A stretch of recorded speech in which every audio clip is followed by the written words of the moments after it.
₹1 പോലും മാർക്കറ്റിങ്ങിനോ ആഡിനോ വേണ്ടി ചെലവാക്കാണ്ട് ഇന്ത്യക്കാരുടെ ഇഷ്ടമദ്യമായി മാറിയ ഒരു റം ബ്രാൻഡ് ഉണ്ട്. ഈ ഒരു റം ബ്രാൻഡിൽ തന്നെയാണ് ഏറ്റവും കൂടുതൽ ഫാൻ ബേസ് ഉള്ളത്. ഞാനിപ്പോഴും ഈ ബ്രാൻഡിന്റെ പേര് പറഞ്ഞിട്ടില്ല, എന്നാൽ കൂടി നിങ്ങൾക്ക് ഇപ്പോൾ മനസ്സിലായിട്ടുണ്ടാവും ഞാൻ ഏത് ബ്രാൻഡിനെ കുറിച്ചാണ് പറഞ്ഞു വരുന്നത്. അതെ, ഓൾഡ് മോങ്ക് തന്നെ. വീഡിയോ ഇപ്പൊ തന്നെ ലൈക്ക് അടിച്ചോ, കാരണം ഈ ഒരു വീഡിയോ നിങ്ങൾക്ക് ഉറപ്പായി ഇഷ്ടപ്പെടും. കഥ നടക്കുന്നത് 1954 എക്സ് മിലിറ്ററി ഓഫീസറായ കപിൽ മോഹൻ വളരെ നഷ്ടത്തിൽ പോയിക്കൊണ്ടിരുന്ന ഒരു ബ്രൂവറി 7 ലക്ഷം രൂപയ്ക്ക് മേടിച്ചു. അന്നത്തെ 7 ലക്ഷം ഇന്നത്തെ ഏകദേശം ഒരു 8-9 കോടിയുടെ അടുത്ത് വരും.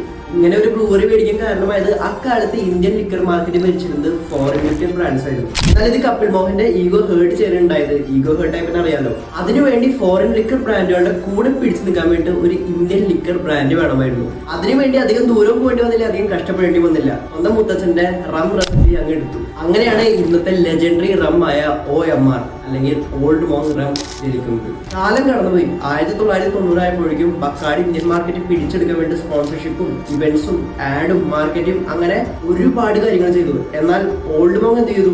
ഒന്നും ചെയ്തില്ല. അവരെങ്ങനെയാണോ അവരങ്ങനെ തന്നെ ഇരുന്നു. ഓൾഡ് മോങ്കിന്റെ USP അത് തന്നെയാണ്. 1954 മുതൽ ഇതുവരെ ഓൾഡ് മോങ്കിന്റെ ഒന്നും മാറിയിട്ടില്ല.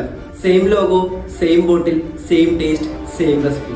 ആകെ വന്നൊരു ചേഞ്ച് പ്ലാസ്റ്റിക് ബോട്ടിൽ ആഡ് ആയിരുന്നതാണ്. ഇന്ന് ഓൾഡ് മോങ്ക് വിൽക്കുന്ന വർഷം 8 മില്യൺ കേസാണ് ഒരു രീതിയിലുള്ള ആഡോ മാർക്കറ്റിംഗോ ഇല്ലാണ്ട്. അവരുടെ മാർക്കറ്റിംഗ് നടക്കുന്നത് വേർഡ് ഓഫ് മൗത്തിലൂടെയും ഇമോഷൻസിലൂടെയും അതേപോലെ മെമ്മറീസിലൂടെയാണ്. ഇന്ന് ഓൾഡ് മോങ്ക് 22,000 കോടി രൂപയുടെ എംപയർ ആണ്. ഒരൊറ്റ ആളുടെ ഈഗോയിൽ നിന്നും വാശിയിലൂടെ ജനിച്ച ബ്രാൻഡ് കപിൽ മോഹന്റെ ബ്രാൻഡ്. പിന്നെ ഓൾഡ് മോങ്ക് ഇഷ്ടമുള്ള നിങ്ങളുടെ ഒരു ഫ്രണ്ടിന് ഈ ഒരു വീഡിയോ ഷെയർ ചെയ്ത് കൊടുക്കാൻ മറക്കണ്ട. ഇതുപോലുള്ള വീഡിയോസ് നിങ്ങൾക്ക് ഇഷ്ടമാണെങ്കിൽ യെസ് ഒന്ന് കമന്റ് ചെയ്യാം. കൂടുതൽ വീഡിയോസിനായിട്ട് ഇൻഡസ്ട്രി സബ്സ്ക്രൈബും ചെയ്യാം.